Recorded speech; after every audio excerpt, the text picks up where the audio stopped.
Are we recording? Let me know when. Yeah, we're getting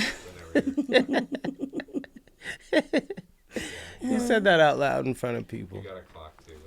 Probably on. TV, so. Yeah, what do we want to do with that TV? Well, Don't worry about that one. So we're going to talk for probably 15 minutes. Okay, I can handle that. And then we're going to talk with Mercy. I'm going to talk with Mercy. Okay. And then we're going to talk some more. Oh, okay. Then I'll come. Yeah, you're going to stick around. Okay. I have a hard out at 11:30. When's yours? Yeah. When's my Hard out. Hard, Not hard- on. Jesus Christ. I didn't do that. You did it. I know, You did it. I know. I didn't do that. I know. If we don't have sexual tension, is it Hey, fun? if we don't, is it even fun? If we is it don't, even fun? is it even Is us? it even? Is it us? Is it us? It's not. It's fantastic. 11:30, good for you? Yeah. Okay. Yeah. Yeah. Jesus Yeah. It's Christ. fine. I didn't hear what you said. It's hard out. I think that I feel like I could 11:05 is my heart out. we're good. We're going to be fine. We have plenty of time. We're going to get some good clips. We're going to promote these events. They do crossover. So am I going? Can I talk? yeah. And I have a camera there. We have a camera there. And Okay. Cameras My go hair is Everyone's frizzy. looking gorge. You're Gorge. We are gorge. Gorge. Okay. Ready? All right. So today I'm bringing together the both of you and really didn't really explain why. So I've got Jeff Campbell here, who is the owner and creator of Emancipation Theater Company, which I have been a subscriber to and a supporter of since I met you via Zoom in 2020. yes. Right? Yes. And then it was 2021 when I met Mercy from Project ICU, Shared Power Initiative, and We Empower Women Through Homeownership. And what's interesting to me is that I have obviously signed on to sponsor and promote and share the good word of your upcoming show, Jedidiah Blackstone, Traveling poet and storyteller. traveling poet and storyteller. That's right. Straight out of Central City. That's right. There's like a lot of There's a lot of stuff. but we're going Jedidiah Blackstone. That's I'm it. calling it Jedidiah. Perfect. Right? Perfect. I sponsored your last show and have always believed in you, but getting to see it in person, it blew my mind. And I got to take my son for his first big theater experience, first Denver theater experience, and he loved it too. At that time, he would have been 6, and fell madly in love with you as a creator early on, but especially after seeing you in person. So we were so excited for that.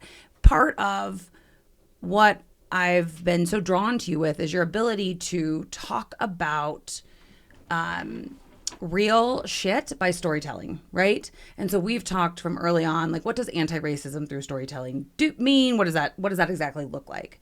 So we have your show running from September 25th through October 5th. Yes. Okay, so September, I know it's like behind me. I should have been there because I could see it. September 25th through October 5th, the show's running at the Clayton campus on MLK and Colorado Boulevard, so super easy to get to. We have that show running, and then we turn around and in November, we're doing a Boots and Bling plus Broncos fundraiser for Project ICU Shared Power Initiative, Nice. which is all about how do we move forward with equity in the future.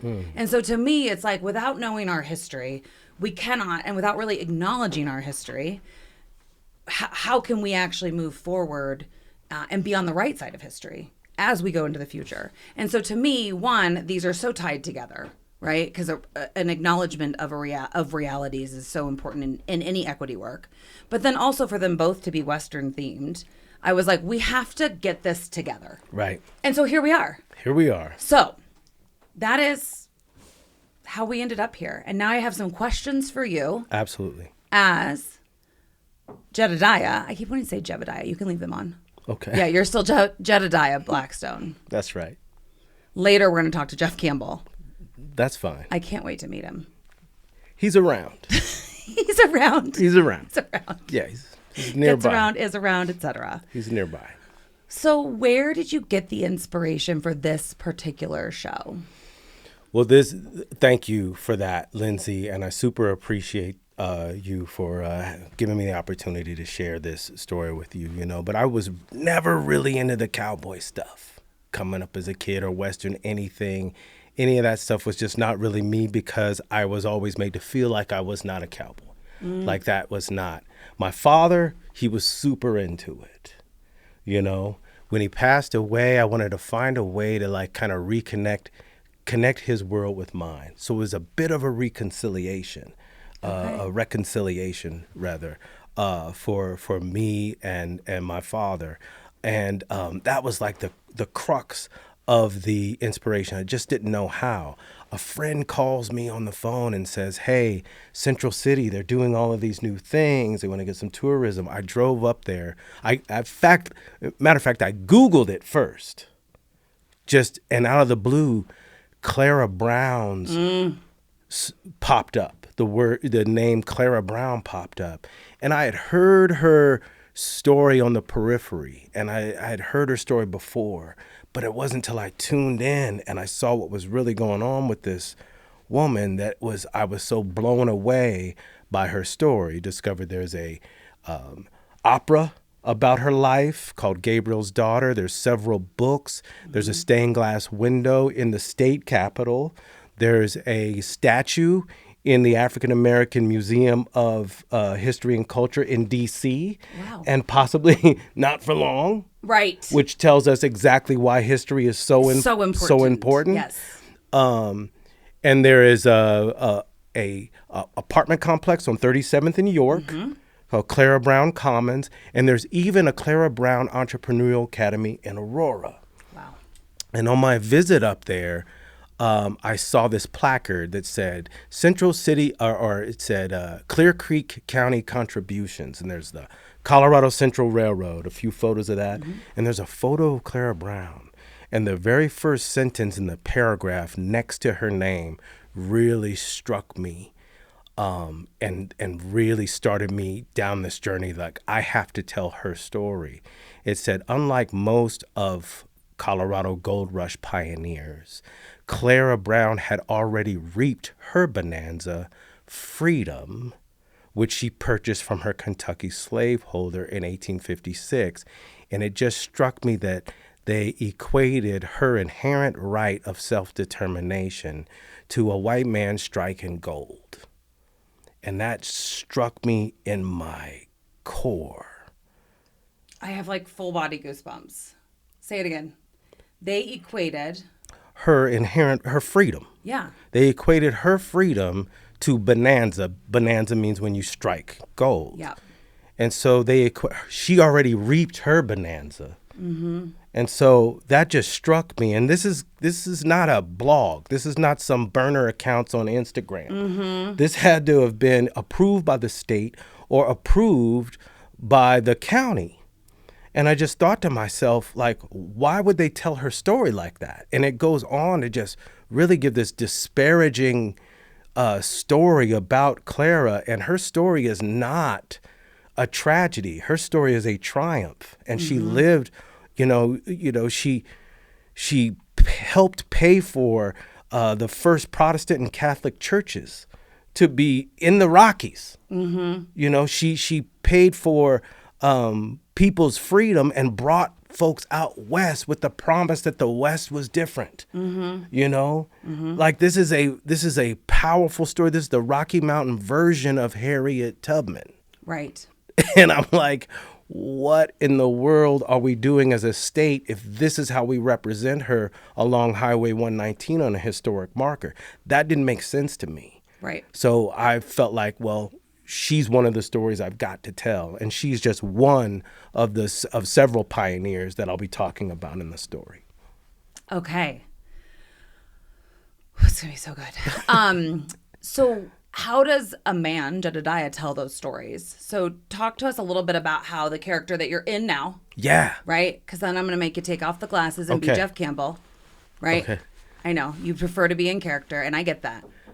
But so how are you going to integrate and tell these stories? Okay. And it's making me think of Bobby Trombone, of course. Well, so check this out. There is a whole culture, a whole community called cowboy storytellers. Mm-hmm. And they have these annual conventions. And they talk about the West.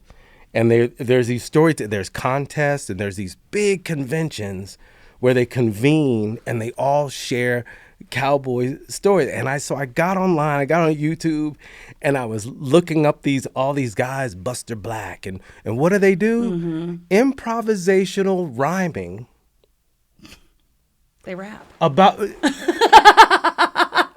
gunslingers and outlaws. These are gangster rappers. They're gangster rappers. Yeah. Literally. Just different gangs. Yeah. That are glorified in movies instead of right. demonized. Yeah. I saw that and I was like, okay, well, I'm gonna be the black cowboy storyteller. So I said, okay, well, I'm gonna flip it and interpret it in a tongue-in-cheek way, but just to kind of poke fun at that whole thing. Yes. And just show that, there's not a whole lot of difference between homeboys and cowboys. I love that. You know what I'm saying? And so yes. I wanted to really bring that to light, and I really touch on that in the story, and so how the character comes, because it is the origin story of the alter ego and the untold tales from the dark side of the West. The dark side of the West. Yes, from the dark side of the West. I can't wait. So yeah, that's kind of how the whole character came. Yeah. So he's the storyteller. Right. One of the questions I've asked you, and I would love your take on, is this something we're bringing kids to? Oh yeah, there is. Like, do I create child content? I mean, that sounds weird. Cut that. Do I create? Oof. I know. There's an awful way to ask the question too. To be fair, I fucked it up. So hold on. Okay. Quick question for you, Jeff. Is this something we're bringing our kids to? Is this something that we can use as a way to empower our kiddos with history education that they may not get as a part of their curriculum? I mean, it is family friendly. It's not really a lot of swearing. No, there's not really a lot of explicit content. Yeah. There isn't that.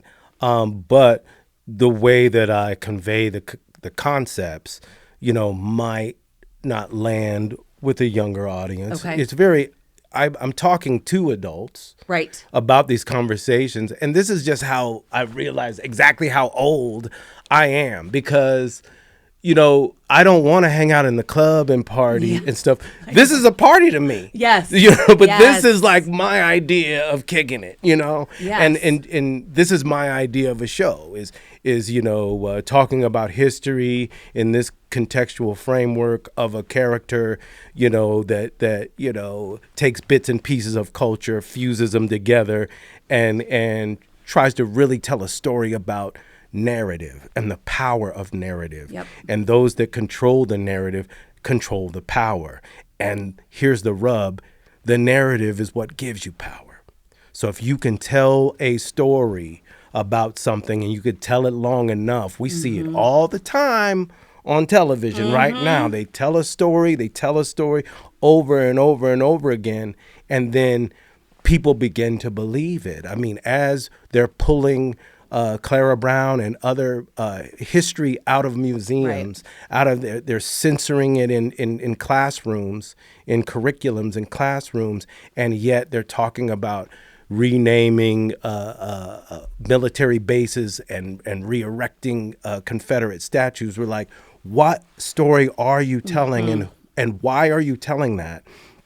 And so some of these concepts young folks might not fully grasp, and that's fine, but they should enjoy the fun. They should hear the stories of these folks that are not talked about in their classrooms. Okay. So yeah. With it being Western, is there a lot of gun violence or anything like that, or is it pretty toned down on that side of things because it's more of a storytelling event? Yeah, we got some cool little costumes and stuff, but we're not doing any. There's no reenactments of shootouts or nothing like that.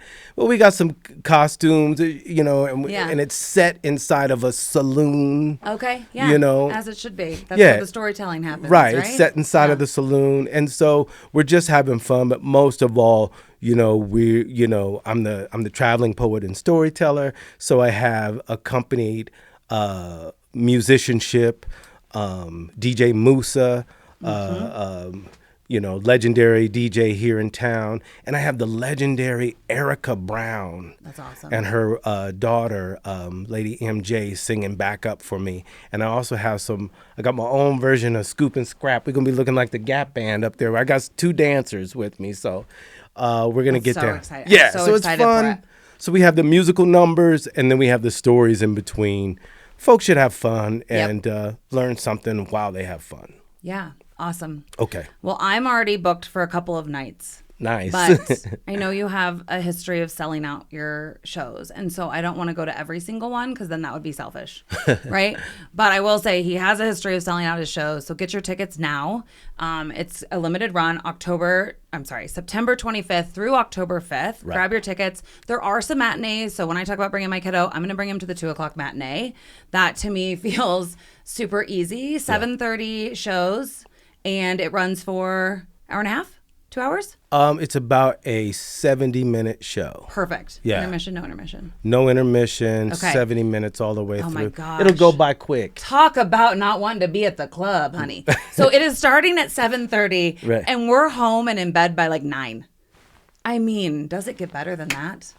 Laugh a little. Right. Learn a lot. Right. And enjoy ourselves. That's it. All right. That's it. Well, thank you so much, Thank you. Jedidiah. Oh. I can't wait to talk to Jeff later. Okay. Okay, that's good. So we'll talk to him more later. Okay.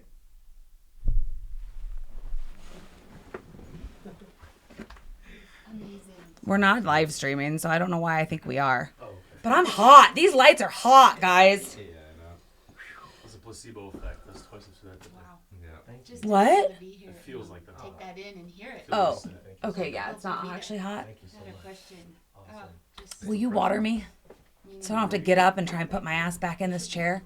That's fine, actually. Just my black water bottle's great. Yes, but you're bringing that to it as well, and it's like all of it together. Thank you so much. Oh, Am I coming in to say Mercy. Yeah, in my black bag. Jeff, you're not off yet, though. Okay. In my black bag, there's a bag with turquoise. that? Do you think I should put some on?